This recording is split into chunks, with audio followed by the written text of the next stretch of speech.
बहुत स्वागत है आप सभी का। आप देख रहे हैं एबीपी न्यूज, आपके साथ मैं हूं अपर्णा मौजम और समय की बड़ी पॉलिटिकल खबर आपको बता रहे हैं जो महाराष्ट्र से है, जहां सीएम पद पर देवेंद्र फडणवीस के साथ ही उप मुख्यमंत्री पद के लिए एकनाथ शिंदे और अजित पवार की शपथ तो हो चुकी है, लेकिन कैबिनेट की सूरत तय होना बाकी है।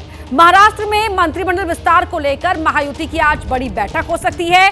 बीजेपी, शिवसेना शिंदे और एनसीपी अजित विभागों को लेकर मंथन कर सकते हैं। बड़ी खबर आपको बता रहे हैं। और इसके बाद 11 या 12 दिसंबर को कैबिनेट का विस्तार हो सकता है।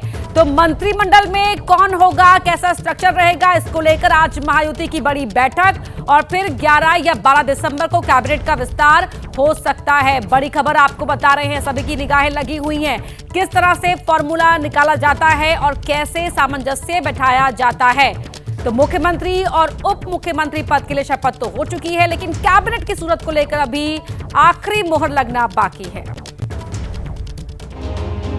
तो महाराष्ट्र में सरकार के गठन के बाद अब मंत्रालय पर महाभारत है और महायुति में गृह मंत्रालय को लेकर गृह युद्ध जैसे हालात बन गए हैं। शिवसेना के नेता ने जो बयान दिया उससे गठबंधन में गांठ की नींव पड़ गई है। सवाल यह है कि महाराष्ट्र में मंत्रिमंडल का बंटवारा और विस्तार कब होगा, क्या कोई फॉर्मूला निकाला गया है? मी देवेंद्र सरिता गंगाधरराव फडणवीस ईश्वर साक्ष शपथ घेतो की। मुख्यमंत्री की शपथ लेने के बाद देवेंद्र फडणवीस ने एबीपी न्यूज को इंटरव्यू दिया। पॉलिटिकल एडिटर मेघा प्रसाद से हुई बातचीत में फडणवीस ने मंत्रालय के सवाल पर पत्ते नहीं खोले। पोलियो को लेकर इतनी खींचातानी हो रही थी, क्या हुआ है फाइनली? चर्चा हमारी चल रही थी, लेकिन ऐसी कोई गंभीर चर्चा या उस पर खींचातानी ऐसी नहीं है। 3 पार्टियां हैं तो तीनों को उचित इज्जत दी गई है। क्या होम आप रख रहे हैं? देखिए, अभी इसका अंतिम फैसला जब होगा तो मैं आपको बताऊंगा। कई दिनों से चर्चा इसी बात की है कि एकनाथ शिंदे गृह मंत्रालय चाहते हैं, बीजेपी देने को तैयार नहीं है, इसलिए बार बार उनकी नाराजगी की खबरें हवा में घूम रही हैं।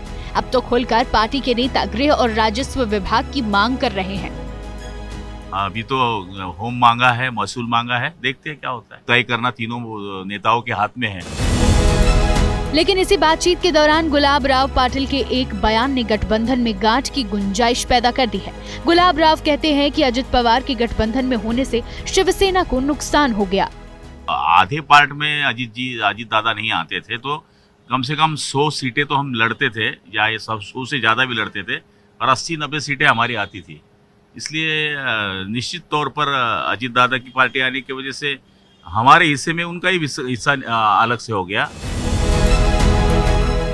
गुलाब राव पाटिल का ये बयान अजित पवार की पार्टी के नेताओं को चुभ गया है। जवाब दिया है विधायक अमोल मिटकिरी ने।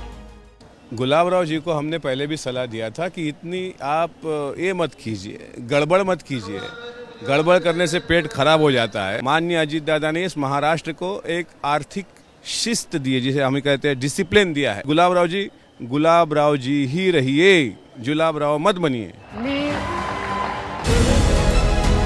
मंत्रालय को लेकर विवाद की वजह से ही गुरुवार को सिर्फ सीएम और दोनों डिप्टी सीएम की ही शपथ हुई। अब भले ही महायुति के नेता आपसी खटपट की बात को खारिज कर रहे हो, लेकिन सरकार बनने के अगले ही दिन जो बयानबाजी शुरू हुई है वो अच्छे संकेत नहीं है।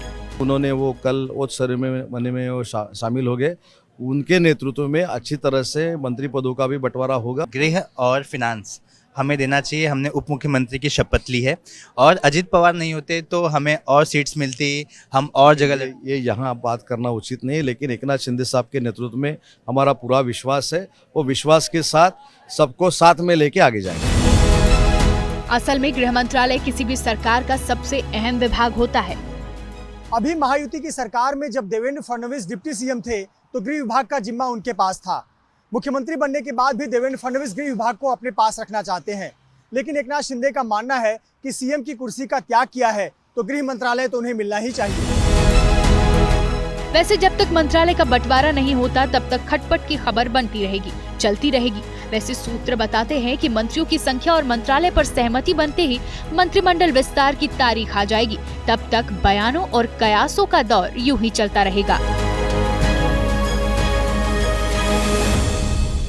तनातनी बनी हुई है। सवाल ये उठ रहा है कि क्या ये सिर्फ ट्रेलर है और पिक्चर अभी बाकी है। मेरे साथ जुड़ रहे हैं मुंबई से मेरे सहयोगी मृत्युंजय सिंह। मृत्युंजय, आप ही की बात पर क्या त्याग की कीमत मांग रहे हैं एकनाथ शिंदे? और बड़ी बात है कि जिस तरह से अजित पवार गुट और शिंदे गुट में बयानबाजी हो रही है वो शुभ संकेत तो नहीं दे रही। देखिए, निश्चित तौर पर ये इस प्रकार की बयानबाजी सरकार गठन के बाद आए तो ये अच्छे संकेत तो नहीं है, लेकिन निर्णय 3 बड़े नेताओं को लेना है। कोई भी सरकार हो, राज्य सरकार हो, कुछ पोर्टफोलियो हैं जो बहुत महत्वपूर्ण होते हैं। एक गृह विभाग सबसे महत्वपूर्ण है, फाइनेंस मिनिस्ट्री सबसे महत्वपूर्ण है, रेवेन्यू महत्वपूर्ण है, और महाराष्ट्र के नज़रिए से जहां मुंबई भी आती है वहां अर्बन डेवलपमेंट यूडी डिपार्टमेंट बहुत ही महत्वपूर्ण विभाग है। शिवसेना जो उनके नेता कह रहे हैं कि चूंकि अब हमने सीएम पद का त्याग दिया है, इतना बड़ा मैंडेट आया है, उसके बावजूद हम सीएम नहीं बन पाए, तो कम से कम जो उप मुख्यमंत्री हमारे हैं यानी एकनाथ शिंदे, उनको गृह विभाग तो मिलना ही चाहिए। और राजस्व विभाग, अगर आप फाइनेंस विभाग दे रहे हैं अजीत पवार को, तो राजस्व विभाग जो है वो शिवसेना को मिलना चाहिए। इस प्रकार की मांग शिवसेना की है। लेकिन अंदर खाने जो हमें महायुति के बड़े नेता बता रहे हैं कि बीजेपी गृह विभाग तो किसी भी शर्त पर दूसरे दल को नहीं देगी। पूरी संभावना है कि गृह विभाग देवेंद्र फडणवीस अपने पास ही रखेंगे। और यहाँ तक कि बीजेपी अर्बन डेवलपमेंट विभाग, जो कि एकनाथ शिंदे का पसंदीदा विभाग है, वो भी अभी तक देने के पक्ष में नहीं है। इसको लेकर चर्चा होनी है, इसके लेकर बातचीत चल रही है, और कहीं न कहीं मलाईदार पद की बात हो रही है। इसको लेकर अभी तीनों ही दलों में बातचीत होगी। अभी आज से एक विशेष सत्र बुलाया गया है विधानसभा का, जहां पर विधायकों की शपथ विधि का कार्यक्रम है। 3 दिन तक ये शपथ विधि कार्यक्रम चलेगा। आज राज्यपाल का भाषण भी होना है, और जो ये मंत्रिमंडल विस्तार है ये 12 तारीख के आसपास हो सकती है। उसके पहले जी एक आम सहमति बनाने का प्रयास आपके पास लौटूंगी। महायुति की बड़ी बैठक को लेकर जानकारी तो आपने दी ही है, और जिस तरह से आप बड़ी जानकारी यहाँ पर शेयर कर रहे थे, दर्शकों को बता देते हैं ये बड़ी खबर कि आज से नई विधानसभा का 3 दिनों का ये विशेष सत्र शुरू हो रहा है। मुंबई में शुरू हो रहा है, जहां नए चुनकर आए विधायकों को शपथ दिलाई जाएगी। जिस तरह से मृत्युंजय जिक्र कर रहे थे, 3 दिन का ये स्पेशल सेशन बुलाया गया है। प्रोटेम स्पीकर कालिदास कोलंबकर विधायकों को शपथ दिलाएंगे। मृत्युंजय, आपके पास आती हूं।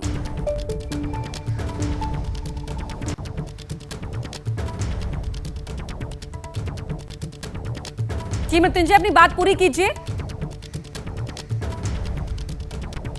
जी बिल्कुल, देखिए, महाराष्ट्र के में विधानसभा की जो एक विशेष सत्र बुलाया गया है 3 दिनों का, आज राज्यपाल का अभिभाषण होगा। राज्यपाल के अभिभाषण के बाद जो प्रोटेम स्पीकर बनाए गए हैं कालिदास कोलंबकर, जो कि 9 बार के विधायक हैं, लगातार जीतने वाले, अपने आप में एक रिकॉर्ड कायम किया उन्होंने, उन्हें प्रोटेम स्पीकर बनाया गया है। और उनके अध्यक्षता में शपथ विधि का कार्यक्रम होगा। साथ ही साथ कुछ और नाम दिए गए हैं वरिष्ठ विधायकों के, उनके उपस्थिति में जब मुख्य प्रोटेम स्पीकर उपस्थित नहीं होंगे तो अन्य जो विधायक जिनके नाम राज्यपाल द्वारा दिए गए हैं उनकी उपस्थिति में विधायकों के शपथ विधि का कार्यक्रम होगा।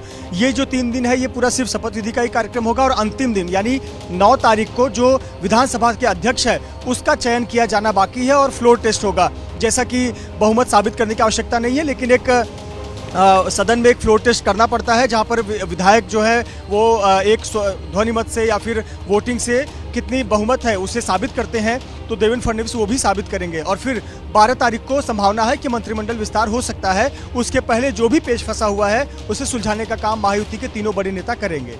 जी मृत्युंजय, बहुत धन्यवाद आपका इस पूरी बातचीत के लिए। और रुक कर रहे हैं अगली बड़ी खबर का, जो दिल्ली से आ रही है। शादरा में फायरिंग हुई है, 7 से 8 राउंड फायरिंग की खबर मिल रही है। मॉर्निंग वॉक करने निकले व्यक्ति पर यह फायरिंग की गई है। पुलिस मौके पर पहुंच चुकी है, इन्वेस्टिगेशन शुरू कर दी गई है। ये गहमा गहमी आप इन तस्वीरों में देख पा रहे हैं, जहां ये जानकारी मिली है कि सुबह की सैर के लिए निकले शख्स पर गोलीबारी की गई।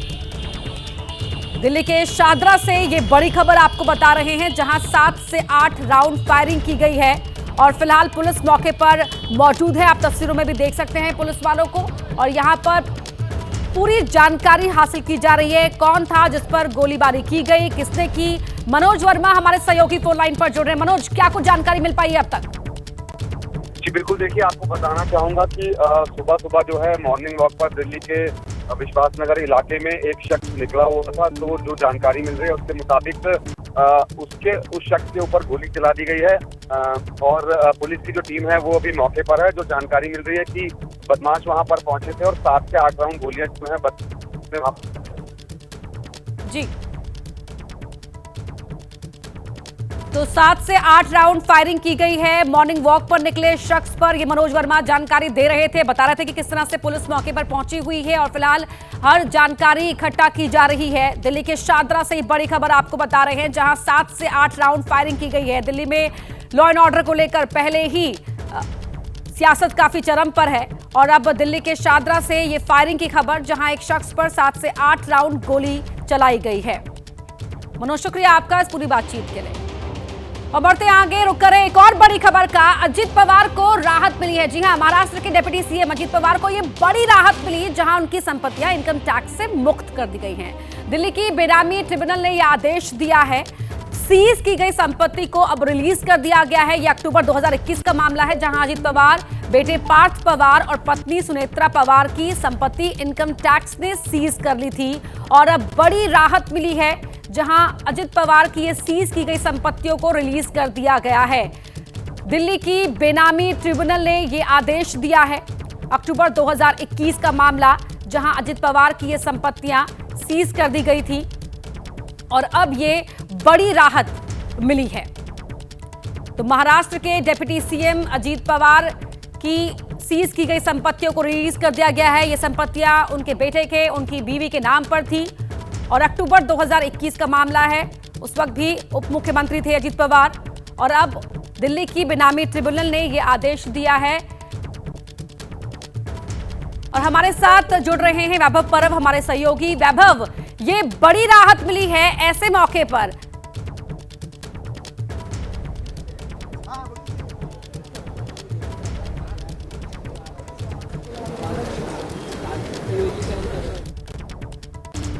वैभव, हम आपको सुन नहीं पा रहे हैं, वापस आपको रिकनेक्ट करेंगे और वैभव परब हमारे सहयोगी बताएंगे ये पूरे मामले के बारे में भी। अक्टूबर 2021 का ये मामला है, अब उनकी इन संपत्तियों को रिलीज कर दिया गया है। कितनी बड़ी राहत, क्योंकि ये दिल्ली की बेनामी ट्रिब्यूनल कोर्ट ने ये आदेश दिया है। क्या मायने हैं ऐसे, क्योंकि टाइमिंग को लेकर भी सवाल उठ सकते हैं। और अब अक्टूबर 2021 के इस मामले में सीज की गई संपत्तियों को रिलीज कर दिया गया है। अजित पवार, पत्नी, उनकी पत्नी के नाम पर, उनके बेटे के नाम पर ये संपत्तियां थी जो रिलीज कर दी गई हैं। इनकम टैक्स से मुक्त हो गई हैं अजित पवार की ये संपत्तियां। अजित, सुनेत्रा और पार्थ के नाम पर ये प्रॉपर्टीज थी।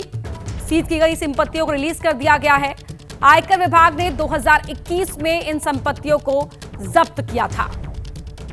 तो महाराष्ट्र के उप मुख्यमंत्री अजित पवार को ये बड़ी राहत मिली है। दिल्ली की बेनामी ट्रिब्यूनल कोर्ट ने यह आदेश दिया है और उनकी संपत्तियों को इनकम टैक्स से मुक्त कर दिया गया है।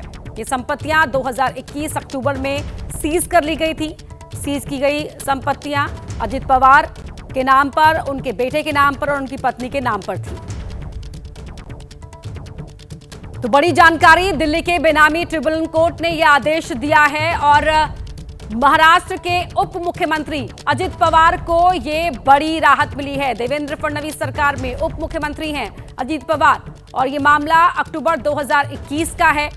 इनकम टैक्स से मुक्त हुई अजित पवार की ये संपत्तियां उनके, उनकी पत्नी, उनके बेटे के नाम पर थी। मामला क्या है वो भी हम आपको बताएंगे, किस तरह से अक्टूबर 2021 में ये संपत्तियां सीज की गई थी। वहीं रतलाम में बच्चों की पिटाई के वायरल वीडियो पर भड़क गए हैं असदुद्दीन ओवैसी। आरोपियों में वो सारे गुण जो बीजेपी के एक भावी नेता में होने चाहिए, ये कहना है असदुद्दीन ओवैसी का। क्या बीजेपी के मुख्यमंत्री अब इन आरोपियों को माला पहनाएंगे? ये सवाल भी उठाए हैं असदुद्दीन ओवैसी ने। बता दें कि रतलाम में ये एक वीडियो वायरल हुआ था, जहां एक शख्स बच्चों को मार रहा है बेरहमी से और उनसे धार्मिक नारे भी लगवा रहा है। और अब इसी वायरल वीडियो पर सवाल उठाए हैं असदुद्दीन ओवैसी ने। कहा कि क्या भाजपा के मुख्यमंत्री इन आरोपियों को माला पहनाएंगे?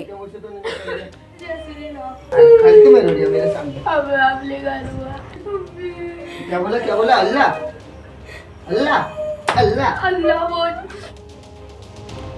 तो एक्स पर ये पोस्ट किया है। ये कैसा समाज है जिसके लोग अपने भगवान की भक्ति नहीं करते, बल्कि गैर मजहब के लोगों को मारपीट कर उनसे नारे लगवाते हैं। ये ओवैसी ने ये पोस्ट किया है एक्स पर। क्या भाजपा के मुख्यमंत्री खुद इन लड़कों की गुलपोशी करेंगे या मोदी के कोई मंत्री को बुलाया जाएगा? सवाल उठाए हैं इस पोस्ट के जरिए असदुद्दीन ओवैसी ने।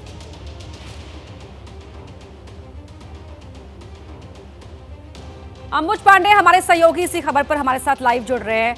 अंबुज, जिस तरह से रतलाम का वो वीडियो सामने आया, कई सवाल उसको लेकर खड़े किए जा रहे थे और अब ओवैसी ने इसी वायरल वीडियो के बहाने बीजेपी पर निशाना साधा है।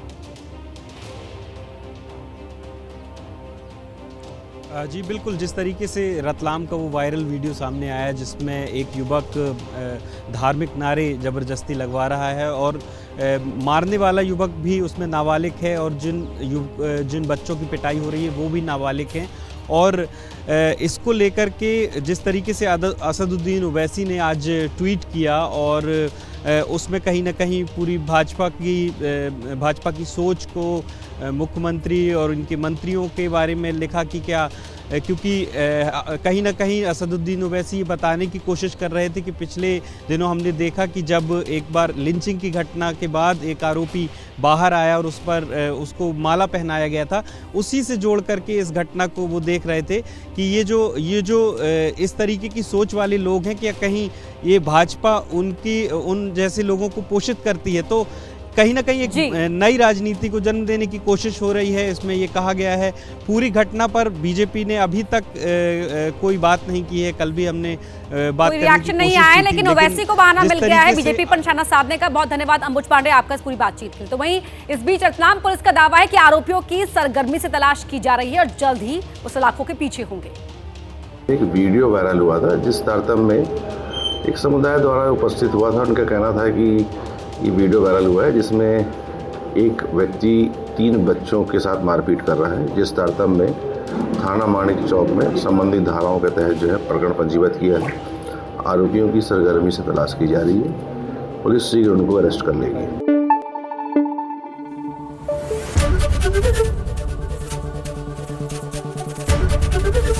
ABP न्यूज़ आपको रखे आगे।